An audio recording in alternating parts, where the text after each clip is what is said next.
자, 우리가 지금 대한민국뿐만 아니라요, 전 세계가 정도 차이가 있을 뿐이지 경제가 위기 상태에 있습니다. 경제가 거의 만성적인 위기 상태에 있어요. 경제학에서요, 경제 위기의 탈출은 경제 성장과 동의어를 사용합니다. 경제가 이제 경제 성장을 그러니까 회복하면은 위기에서 탈출했다고 생각하고 있거든요. 경제 성장을 하기 위해서는 지금처럼 이렇게 경제가 침체돼 있고 위기 상태 속에서 탈출하는 방법이 경제학 교과서는 어떻게 되어 있냐면요. 단기적으로는 돈을 풀어라. 돈을 풀어서 돈을 그러니까 쉽게 쓸 수 있게 이지머니를 공급해주라 이거죠. 금리도 낮추고, 예? 싼 돈을 빌려 해라 이거죠. 중장기적으로는 뭐냐면은 경제 주체들이 혁신을 해라. 예?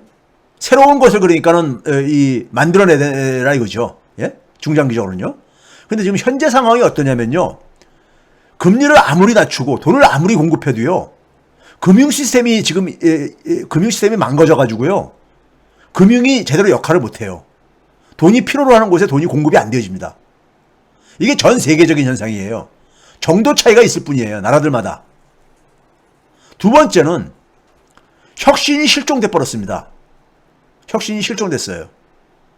그러다 보니까는 세계 경제가 이렇게 힘든 겁니다. 글로벌 경제가 지금 암초투성입니다. 암초투성이에요. 첫째는 우리가 통화정책을 한번 볼게요. 아까 단기적으로는 돈을 공급해라 했잖아요. 지금 전 세계 경제가 초금융완화의 함정에 빠져 있습니다. 거의 뭐 다들 제로금리잖아요. 미국, 유럽이랑 일본은 마이너스 금리고요. 경제학 책에는 마이너스 금리라는 게 없습니다. 용어가요. 양적완화라는 말도 없어요. 근데 우리가 언제부턴가 한 10여 년 전부터 이게 거의 그러니까 일상화되는 상황에서 우리는 살고 있잖아요. 그냥요. 자연스럽게요. 이건 좀 정상적인 상황이 아닙니다. 정상적인 상황이 아니에요. 지금 우리가 이 금융 부분을, 이 통화정책을 보게 되면요. 예? 유럽이나 일본은 지금 마이너스 금리가 계속 지금 몇 년째 지금 계속되고 있잖아요. 지금요. 이 팬데믹 이전부터요. 그렇죠? 그래서 한번 봐볼게요. 2000년대 이후에요. 미국의 성장률입니다. 이게. 성장률을 보게 되면 2000년대 이후에 쭉 떨어지잖아요. 금융위기 전에 연평균 2.5% 떨어졌다가 금융위기 이후에는요. 지난해는 그러니까 워낙 팬데믹으로 충격을 받았으니까요. 빼더라도 1.7%또 떨어졌습니다. 성장률이 이렇게 둔화되고 있어요. 돈을 그렇게 풀었는데 금리를 낮추고. 예? 그나마 선진국가에서 경제가 괜찮다고 하는 미국이 이렇습니다. 자, 그 다음에 생산성이요. 경제 성장에서 우리가 지속적으로 성장하려면 가장 중요한 게 생산성이라고 얘기를 합니다. 생산성이요. 생산성이라는 것은 우리가 이 경제활동에 투입하는 생산 요소당 그러니까 얼마나 많이 만들어내냐 하는 이런 거죠. 생산 요소를 얼마나 효율적으로 사용하느냐 이걸 하는 건데 이것도 마찬가지로 금융위기 이후에 반토막 이상으로 거의 3분의 1로 뚝 떨어졌었어요. 금융위기 이후에. 예? 그러니까 저게 떨어지니까는 성장률이 그러니까 회복되기 힘들어요. 자, 또 하나는요. 이게 이제 영미권인데 영국과 미국 혹은 영국의 식민지였던 나라들 상위 1%의 소득 비중입니다. 보게 되면은 70년대 후반부터 그러니까 불평등이 이제 심해집니다. 계속해서요. 불평등이요. 상위 1%가 차지하는 소득의 비중인데 그렇죠? 70년대 후반부터 계속 진행되고 있어요. 이렇게 불평등이요. 자, 이게 이제 진위계수라는 게 있습니다. 0과 1 사이의 값인데 0에 가까울수록 평등한 거고 1에 가까울수록 불평등한 겁니다. 지금 보게 되면 74년경부터 그러니까는 계속 진위계수가 증가하잖아요. 예? 증가해가고 있잖아요. 이게 균등화 소득이라는 것은 가구원 수까지 고려해서 계산한 겁니다. 가구원 수가 많은 가족이 보다 소득이 높을 가능성이 높으니까요. 근데 둘 다 어쨌든 간에 추세는 다 증가하고 있잖아요. 그렇죠? 불평등이 70년대 후반부터 계속 왜 이렇게 증가했냐 이거예요. 이건 상위 10%하고 하위 10%의 소득 배율입니다. 물론 미국입니다. 이것도 보게 되면은 계속 증가해 가고 있잖아요. 1980년에 한 9배 정도였었는데 최근에는 한 13배까지 이렇게 증가를 했다는 얘기예요. 자, 그 다음에 하위층 보세요. 하위 50%. 하위 50%의 소득 비중이 이것도 마찬가지로 70대 중반부터 이렇게 쫙 계속 떨어지고 있잖아요. 중간층 40%. 중간층 40%라면요. 예? 어디부터입니까? 30%에서 한 70% 사이에 있는 이것도 왜 떨어지고 있잖아요. 그러니까 중산층이 그러니까 약화되는 거죠. 하위층들은 갈수록 더 힘들어지고 있고요. 그렇죠? 자, 왜 이렇게 불평등이 계속 악화되냐 이거예요. 불평등이요. 70대 중후반부터 불평등이 계속 악화되고 있습니다. 계속 악화되고 있어요. 그 이유가 어디에 있냐면요. 금융이 탈선하기 시작합니다. 금융이요. 금융이 자기 역할을 제대로 하지 않고 금융의 어떤 탐욕이 그걸 이제 우리가 흔히 말해서 금융화라고 합니다. 금융화. 금융자본의 논리로 금융자본들이 영향력이 크게 증가하면서 금융자본들이 전 사회를 그러니까는 해서 영향력이 크게 증가하면서 월가가 쉽게 해서 워싱턴도 지배를 하고 예? 이렇게 되면서요. 전체 사회를 다 금융자본 논리로 이제 그러니까 재구성하는 거죠. 근데 금융이라는 것은요, 기본적으로 금융은 그러니까 금융이 성장한다는 얘기는 뭡니까? 대출을 많이 해야지 성장하는 거잖아요. 은행이 성장한다는 얘기는요. 은행이 대출을 많이 한다는 얘기는 뭡니까요? 사회가 그만큼 빚을 많이 내고 있다는 얘기잖아요. 그렇죠? 사회가 채무화되는 겁니다. 금융이 성장한다는 얘기는요. 그 다음에 금융자본은 기본적으로 단기적인 수익 극대화를 추구하죠. 그래서 뭐냐면은 자기들이 번 돈에서 세금을 그러니까는 가능한 한 적게 내고 싶어 하죠. 세금을 적게 내려면은 정부가 돈을 덜 써야 되죠. 그래서 재정 지출 최소화를 원합니다. 제가 대한민국의 모피아들을 가지고 금융자본 논리에 젖어 있는 이 공직자들이라고 하는 이유가 바로 그거인 거예요. 계속해서 재정 안정주의를 얘기하고 있잖아요. 예? 재정 지출 최소화 원칙을 계속 얘기하고 있잖아요. 이게 금융자본 논리인 겁니다. 그 다음에 구조조정 상시화. 기업들한테 구조조정 상시화. 왜 그렇습니까? 단기적으로 기업이 수익을 내려면은 인건비를 조정하는 게 가장 빠른 방법이거든요. 그래서 구조조정 상시화. 그러면서 불평등이 이제 70대 후반부터 심화되기 시작합니다. 70대 후반부터요. 불평등이 심화가 되게 되면요. 불평등이 심화되게 되면은 전체 그 사회의 총수요 중과율이 이게 둔화되어져요. 왜? 소득이 많은 사람은 자기 소득 중에서 소비하는 비중이 낮거든요. 그러니까 소득이 적은 사람이 많아지면 많아질수록 그만큼 전체 그 사회의 소비는 줄어들 수밖에 없어요. 총수요 증가율이 둔화되니까는 투자와 성장률도 둔화가 되는 거예요. 거기다가 이제 글로벌화가 진행되면서 소위 개도국에서 그러니까 생산한 걸 가지고 들어오다 보니까 인플레율도 하락하고, 즉 투자가 그러니까는 투자 수요가 줄어들고 인플레율도 줄어들다 보니까 금리가 하락을 해요. 금리가 하락하는 상황 속에서 금융을 그러니까 예를 들어서 금융이 모든 사람을 위해서 역할을 하는 게 아니라 부유층들한테 기울어진 운동장이잖아요. 금융이라는 것이요. 예? 우리나라도 그러니까 은행들을 부유층들이 그러니까는 신용을 독점하잖아요. 예? 은행 돈을 그러니까 쓰는 것을요. 그거를 그러니까는 낮은 금리의 돈을 독점을 해가지고 자산 매입을, 주식이나 부동산 매입을 해가지고 자산 가격을 인플레이션 일으키죠. 그렇죠? 여기에 이제 뭐냐면 이 자산 가격이 오르다 보니까는 중산층이나 저소득층도 같이 이제 여기에 이제 그러니까 우리가 뛰어들 수밖에 없는 거잖아요. 예? 거기에 그러니까 참여하지 못하면은 자기만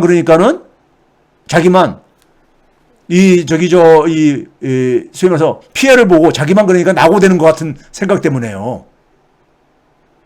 그러니까 경제 성장률이라든가 투자는 그러니까 실물 경제는 안 좋다 보니까 안 좋은 상황 속에서 가계소득은 그러니까 증가속도가 떨어지는데 가계 부채가 급증하는 거잖아요.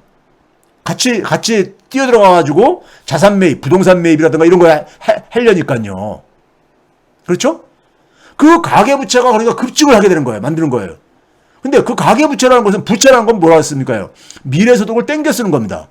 미래소득은 좋은 일자리에서 그러니까 나오는 거, 이 뒷받침되는 거잖아요. 근데 투자가 성장이 둔화되는 상황 속에서 좋은 일자리가 나올 수가 없죠. 그러면서 가계부채는 증가해. 그러니까 그 가계부채가 지속이 안 되죠. 그게 터지는 게 금융위기입니다. 그게 금융위기인 거죠. 예? 금융위기 딱 터지니까 어떻게 했습니까요? 금리를 바닥까지 내리고 돈을 대규모로 찍어내고 해가지고 뭘 했습니까요?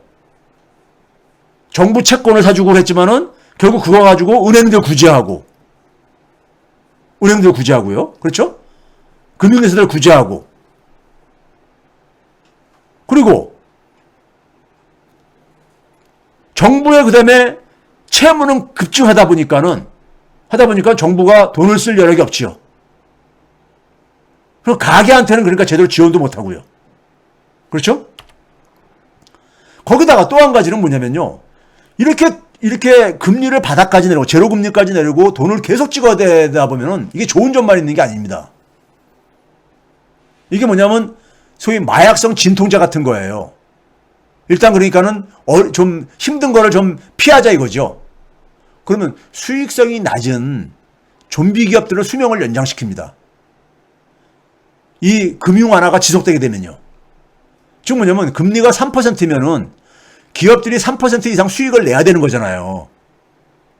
근데 금리가 제로 금리면은 수익을 하나도 안 내도 견딜 수가 있는 거예요. 이자 비용이 거의 없기 때문에요. 그러니까 수익성 낮은 기업들이 수명을 연장시키죠. 그렇죠? 거기다가 그러면서 불평등은 또 심화되어져요. 예? 그러니까 이 좀비 기업이 이게 증가하게 되면요. 경제 전체적으로 생산성을 떨어뜨리잖아요. 좀비 기업은 기본적으로 수익성이 낮은 기업들이니까요. 생산성이 낮은 기업들이니까요. 경제 전체적으로 생산성을 낮추죠. 경제 전체적으로 생산성이 떨어지게 되면 성장률도 둔화되지요. 그러면 경제가 회복이 안 됐다고 해가지고 또 통화정책을 정상화를 못 시키죠. 계속 저금리가 지속되지죠. 그렇죠? 미국이 2018년도에 금리를 4차례 올렸다가 2019년도에 팬데믹이 있기 전에 3차례 다시 내린 이유가 바로 이것 때문인 거예요. 올리는 거를 좀비 기업들이 못 견딘 거죠. 뒤에서 보여드릴게요. 그러다가 뭐냐면 코로나 팬데믹을 충격을 또 받은 겁니다. 그러니까 다시 또 제로 금리를 내리고 또 돈을 풀고 국가 채무가 급증하고 국가 채무에 대한 이자 부담까지 증가하다 보니까 미국이 아프가니스탄을 철수하고 이런 일까지 생기게 되는 거예요. 제국을 유지하기 부담스럽고 그러니까요. 자, 여기서 보다시피 경제학은 기본적으로 단기적인 그러니까 수단으로서 통화정책을 얘기를 합니다. 돈을 풀어라 이거예요. 값싼 돈을 풀어라 이거예요. 근데 그 돈을 푼 지가 지금 몇 년이 됐습니까? 2008년 말부터 풀기 시작했어요.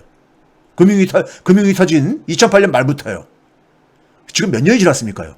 12년, 13년이 지났습니다.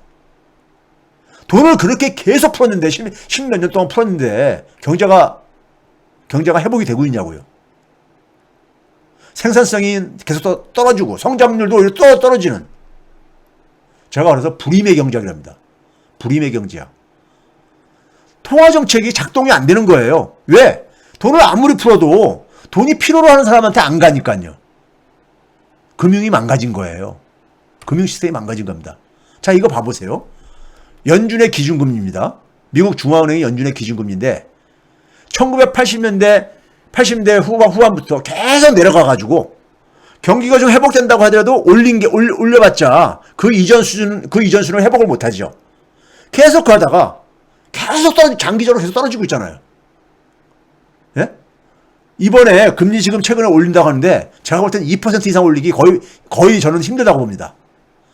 물론 이제 스태그플레이션 같은 게 생기면은 가능성은 있지만은 그러면 그렇게 되면 또 경제는 그 대신 죽어버립니다. 자, 미국의 장기 금리 미국의 장기금리요. 미 국채 10년물 수익률 수입니다. 계속 하락하잖아요. 그렇죠? 계속 하락해요. 저렇게 그러니까 금리가 계속 낮아져도 돈이 필요로 한 것에 안 가요. 투자도 그러니까는 투자율도 떨어져요. 저 이거 봐보세요.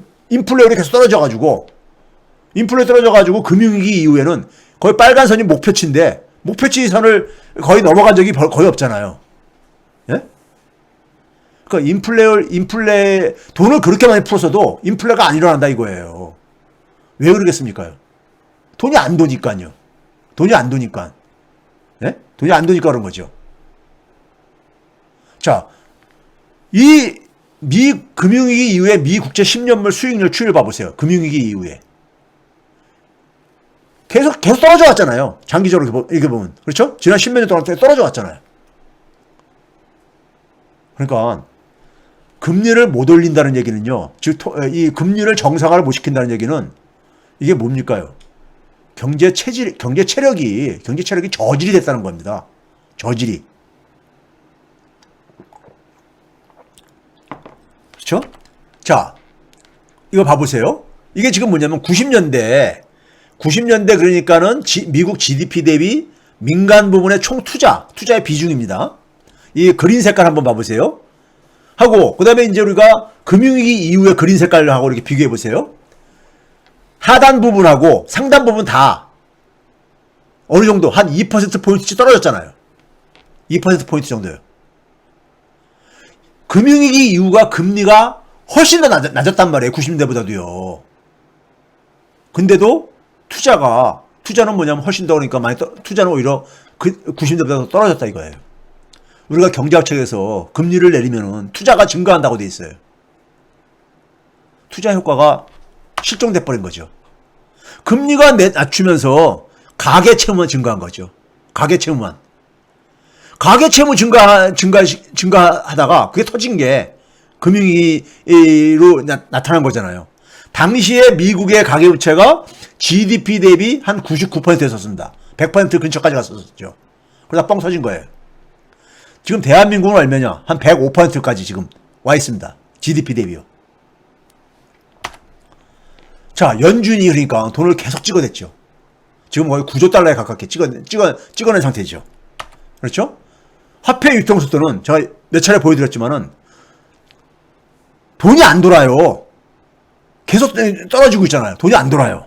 돈을 아무리 공급하면 뭐래요? 돈이 안 도는데. 돈이 뭡니까? 다 퇴장되는 거죠. 퇴장. 예? 부유층들한테 가가지고 그게 다 퇴장돼 버리는 거죠. 그렇죠? 미국 국가 채무가 금융위기 터졌을 때 40%포인트가 올라갔어요. 코로나 재난 터지고 나서 또 30% 또 올라갔어요. 국가가 이러다 보니까 어떻게 합니까? 국가가 돈을 써야 되는 게 대개 경제적인 취약계층들한테 써야 되는데 그걸 못 쓰는 거죠. 취약계층은 갈수록 더 힘들어지는 거예요. 국가까지 이렇게 지금 망가진 상태니까요. 거기다가 금리를 제대로 올릴 수 없는 게요. 미국 정부가 발행한 채권이 단기 채권이 굉장히 많이 늘어났어요. 단기 채권 1년 미만짜리. 왜? 단기 채권이 이자가 싸니까요. 예? 그러니까 금리를 올리게 되면요. 이 단기 채권 만기가 돌아오는 것에 대해서 이 부담이 증가하잖아요. 예? 거기다가 재정 적자의 부담은 향후 계속 증가할 걸로 이렇게 돼 있어요. 돼 있어요? 이게 지금 미국 경제가 이렇습니다. 미국 경제가 통화정책이 작동이 안 되고 있어요. 통화정책이. 예? 통화정책이 작동 안 된다는 겁니다. 그런데 지금 우리가 이거 한번 봐보세요. 저는 지금 이게 이제 그러니까 우리가 좀 주목해야 될 부분인데 왼쪽 부분은 뭐냐면요. 선진국가의 이자율하고 선진국가의 이자 부담입니다. 이자 부담이요. 파란색은 이자 부담이고 빨간색은 이자율인데 선진국가는 오히려 좀 떨어지고 있잖아요. 금리를 많이 내렸으니까요. 팬데믹 터지고 나서요. 근데 오른쪽은 뭐냐면요. 오른쪽은 신흥국가들. 개도국이나 신흥국가들입니다. 보게 되면은 금리는 내렸어요. 빨간색 선이 금리니까요. 금리는 쭉 내렸잖아요. 같이 따라서요. 근데 신흥국가들은 이자 부담이 지급 부담액이 증가하고 있잖아요. 그렇죠? 여기다가 만약에 선진국가에서 금리를 올리면, 즉 미국 연준이 금리를 올리게 되면요. 이 신흥국가라든가 개도국들이 개도국들이 충격을 받을 수 있음을 보여주는 겁니다. 예? 개도국발, 신흥국발, 소위 말해서 위기가 터질 수 있고요. 그랬을 경우에 세계 금융시장에 이게 전염 효과가 있거든요. 다 연결되어 있기 때문에요. 소위 그러니까 이렇게 위축이 되는 거죠. 금융시장이 경색이 되면서 자금에 그러니까는 재조정이 일어날 수 있습니다. 조정이 일어날 수 있어요.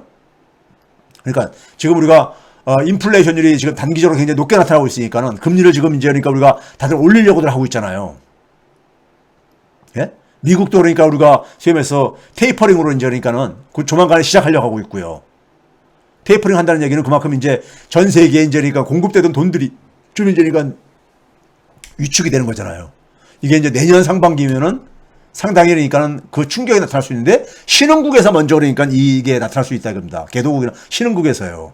근데 이게 신흥국 개도국에서 그치지 않는다는 얘기죠. 문제는요.